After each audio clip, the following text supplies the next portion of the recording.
Bonjour à toutes et à tous amateurs de théorie et bienvenue pour une nouvelle théorie fumante sur l'univers Marvel, des Avengers et surtout le futur d'Iron Man. Alors c'est comme ça que j'ai décidé d'appeler ma vidéo pour éviter de spoiler ceux qui n'avaient pas vu Avengers Endgame.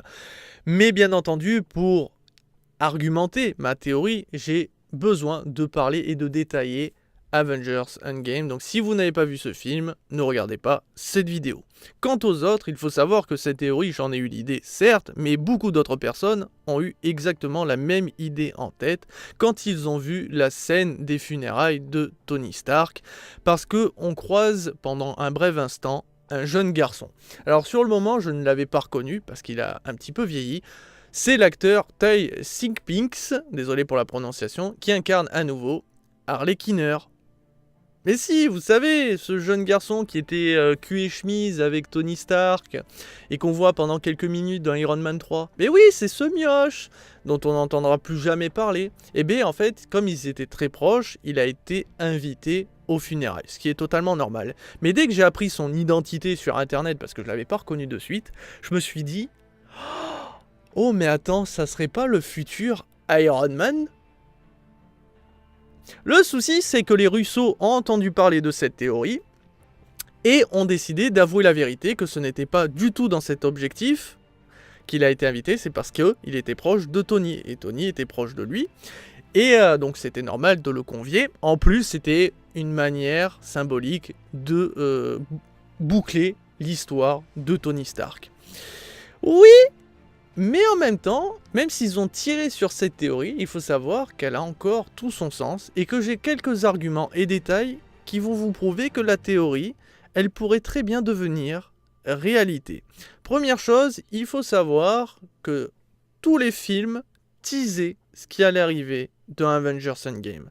Par exemple, que Captain America allait soulever le marteau de Thor. Ça a été teasé dans Avengers l'ère d'Ultron. D'ailleurs, à noter que ceux qui ne connaissent pas encore très bien les capacités du marteau de Thor, Odin a confié à ce marteau les pouvoirs de Thor. Tous les pouvoirs. Donc, par exemple, invoquer les éclairs. Et tous ceux qui se montrent dignes du marteau pourront le soulever et avoir les mêmes capacités que Thor. Mais Thor n'a pas besoin du marteau pour invoquer les éclairs ou pour avoir la super force. Ça, le marteau le permet à n'importe qui le soulèverait. Deuxièmement, le sacrifice ultime de Tony Stark a été teasé depuis très longtemps. Si vous regardez les premiers films et tout, si vous regardez le comportement de Tony Stark, vous verrez que c'était normal que ça soit lui qui se sacrifie. Et je l'ai vu venir depuis des années et des années. On a entre autres d'ailleurs la vision qu'il a dans l'ère d'Ultron, encore une fois, où il voit tous ses compagnons morts, et t'as Captain America qui se réveille et qui lui dit « Mais pourquoi vous vous êtes pas battu? Pourquoi vous vous êtes pas sacrifié ?» Et en fait, cette vision et d'autres visions vont hanter Tony, au point qu'il n'arrive plus à dormir, etc. Et en fait, ça nous prouve dans Avengers Endgame, quand tu vois que les pierres d'Infinite vont être incrustées dans l'armure, enfin dans le point d'une des armures d'Iron Man, tu te doutais très bien qu'il allait faire le sacrifice ultime. C'était lui et personne d'autre. C'était teasé depuis très très longtemps. Et je vais en parler très brièvement. Pour ceux qui sont déçus de voir Thanos se faire buter au début du film, c'est normal. En fait, Thanos, dans son objectif, c'était donc d'activer les pierres d'Infinite, et après, de profiter de la vie. Il a expliqué d'ailleurs, au moment où il va se faire tuer, qu'il a décidé de détruire les pierres d'Infinite, mais malheureusement, il a dû utiliser toute la force qui lui restait. Il est grièvement blessé d'ailleurs, il n'a plus la force de se battre, c'est pour ça qu'il se fait tuer aussi facilement. Mais ça n'empêche que Thanos, en fait, est quelqu'un de très puissant. Malheureusement, il est sous-exploité dans le film Avengers Endgame. À la fin, il n'a quasiment pas de combat digne de sa puissance. Et normalement, il aurait dû avoir un combat ultra épique entre Captain Marvel et Thanos, ce qui n'arrive clairement pas. Mais voilà, je voulais revenir sur ces quelques détails. Mais bon, trêve de blablatage, on va rentrer dans les détails de la théorie. Il faut savoir qu'à l'heure actuelle, Avengers Endgame clôture les Avengers tels qu'on les connaît. Ça veut dire qu'en gros, les acteurs qui incarnent les différents super-héros devraient à l'avenir être remplacés. Ça veut dire qu'en gros, pour une phase 4 ou une phase 5 du Marvel Cinematic Universe, il pourrait avoir d'autres films Avengers. Hein, on est d'accord. C'est pas parce que celui-ci clôture les Avengers que c'est fini. On pourrait les revoir, mais avec d'autres acteurs.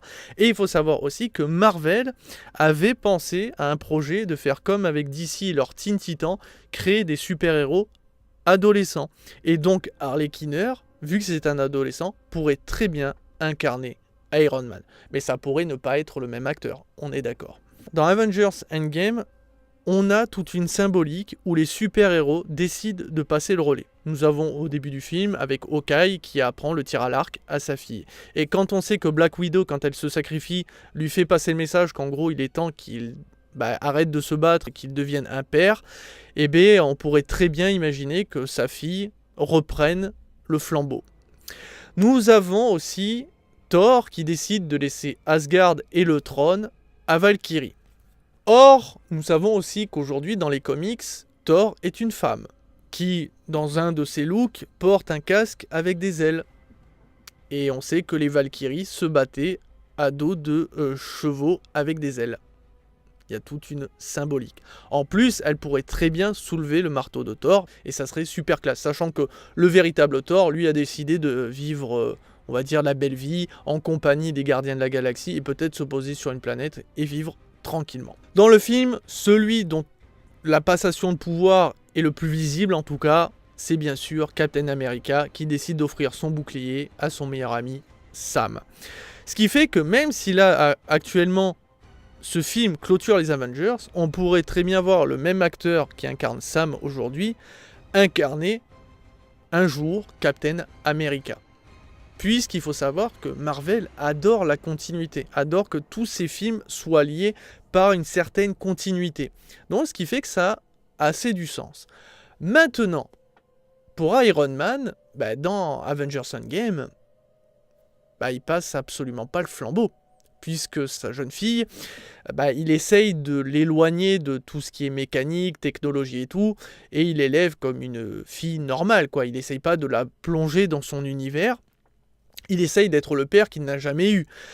Mais c'est sans compter Iron Man 3, parce que si vous regardez le film, il a exactement fait ce qu'ont fait les autres super-héros, passer le flambeau. Et il l'a fait avec qui ? Harley Quinn, pendant tout le film. Quand ils se rencontrent pour la première fois, c'est dans le garage de Harley, et celui-ci le menace avec un pistolet à patate. En gros, on va comprendre très rapidement qu'ils ont eu plus ou moins la même enfance. C'est insinué, mais Tony aurait été persécuté par des jeunes garçons à l'école et a décidé de construire lui aussi un fusil à patate. Et en gros, il explique à Harley que son canon est beaucoup trop long, donc il manquerait de vélocité. Sauf qu'en fait, Harley lui fait comprendre que pas du tout. Il maîtrise parfaitement son arme parce que c'est lui qui l'a construite. Et ça nous prouve que tous les deux ont plusieurs points communs. D'une, une adolescence assez compliquée. De deux, ils sont tous les deux férus de technologie et d'ingénierie, de mécanique et tout. Ils adorent construire. Et donc sont tous les deux très intelligents. Derrière, nous avons aussi le fait qu'ils ont plus ou moins la même enfance, puisque Tony, quand il va découvrir dans Captain America Civil War que le soldat d'hiver a tué ses parents, il va crier « Tu as tué ma mère ». Or, pour autant, il a tué aussi son père. Mais il faut savoir que Tony n'était pas du tout proche de son père, il le détestait, et pour lui, il n'avait simplement qu'une mère, en gros. Harley, son père a décidé d'acheter un billet de loterie et de jamais revenir, donc il a été éduqué par sa mère, et donc il est très très proche de sa mère, au même titre que Tony. D'ailleurs, il faut savoir que dans Avengers Endgame, Tony va découvrir que malheureusement, en fait, il avait un mauvais jugement par rapport à son père, et qu'en fait, son père l'aimait énormément, sauf qu'il avait du mal à montrer ses émotions, il avait du mal à être un père comme il l'aurait souhaité, Tony. Et en fait, Tony a juste fait exactement la même chose envers les gens qui l'entouraient. Il était quelqu'un de très solitaire, faisait que travailler, et qu'en gros, il serait devenu exactement comme son propre père. Enfin bon, voilà, il y a toute une symbolique, c'est magnifique. Mais bon, pour revenir à Harley et Tony, donc ils sont très très proches de ce côté-là. Et pendant les événements du film, ils vont vraiment vivre des émotions très fortes, puisqu'il faut savoir qu'à un moment, il y a un méchant qui va menacer Tony, et c'est Harley qui va le défendre en faisant diversion. Donc tous les événements de Iron Man 3 vont faire qu'ils vont se rapprocher et découvrir que tous les deux se ressemblent énormément, ils ont que des points communs, et c'est d'ailleurs pour ça que quand Tony va partir, t'as Harley qui va lui dire mais on est liés, on est pareil et tout, et t'as Tony qui va avouer, et sincèrement, que effectivement ils sont totalement pareils et qu'ils sont connectés. Et à la fin du film, donc, t'as Tony qui va offrir toute la technologie possible et inimaginable à Harley pour qu'il puisse faire des gadgets et construire tout ce qui lui passe par la tête. En gros, il lui offre toutes les possibilités pour qu'il construise sa propre armure. Puisqu'il faut savoir que Harley, pendant que Tony se battait contre les méchants, sans son armure, c'est Harley qui s'en occupait. Donc il l'a un petit peu bidouillé, il a entre autres proposé l'idée de mettre des panneaux réfléchissants pour qu'en gros il devienne invisible, mais qui sait, est-ce que ça ne serait pas Harley qui ferait ça un jour, sur sa propre armure, et incarner Iron Man? Alors je sais, il n'y a pas 50 millions de détails en fait, même si dans Iron Man 3 il y a une certaine passation de relais, et donc de l'héritage, si on veut dire, du flambeau, il n'y a pas non plus 50 millions de choses qui étayent ma théorie. Mais quand même, si vous regardez Iron Man 3 et que vous voyez ce qui se passe dans Avengers Endgame, et si vous voyez à peu près ce qui arrive dans l'univers du Marvel Cinematic Universe, vous verrez qu'il y a une certaine continuité et qu'il serait assez légitime pour Harley Quinn de devenir le futur Iron Man. Et je trouverais ça très intéressant. C'est pour ça vraiment que je voulais vous partager cette théorie dont j'ai eu l'idée, mais dont beaucoup de personnes ont eu l'idée, parce que c'est assez flagrant de voir que, comme Marvel aime bien la continuité, c'est assez cohérent ce que je dis, et que cette théorie pourrait devenir réalité. Et qu'en plus, dans tout ce qui se passe dans Avengers Endgame, nous prouve qu'il y a une passation de pouvoir systématiquement entre Hawkeye et sa fille, ou Thor avec Valkyrie, ou encore Captain America avec Sam. Et tout ce que je viens de souligner pourrait arriver dans une phase 4 ou une phase 5. Maintenant, à voir si ça viendrait à exister, puisqu'on sait qu'encore une fois, même si les films marchent très bien, ils pourraient très bien arrêter un jour ou l'autre de faire des films de super-héros, parce que ça pourrait très bien lasser. Maintenant, vu ce qu'a engendré Avengers Endgame, je pense qu'on va encore s'en bouffer, mais il faut savoir que la phase 3 n'est pas terminée, puisqu'elle se clôture avec Spider-Man. Spider-Man est un jeune adolescent. Et bien voilà qui conclut cette petite vidéo, j'espère qu'elle vous a plu. Oui, j'aurais peut-être essayé de vous proposer plus de détails et tout, mais encore une fois, il suffit de regarder tous les films qui sont sortis avant Avengers Endgame et vous verrez qu'il y a plein de petits détails qui vous montrent d'une, pourquoi Tony va se sacrifier et pourquoi c'était teasé depuis très longtemps, pourquoi il y a tous ces événements et pourquoi, en gros, pour moi, dans Iron Man 3, on voit que vraiment Tony passe le flambeau définitivement à Harley Quinn. Et je suis sûr de ce que je dis, mais bon, encore une fois, ça reste une théorie, et tant qu'on ne verra pas les films à l'avenir, on ne saura pas si c'est vrai ou non.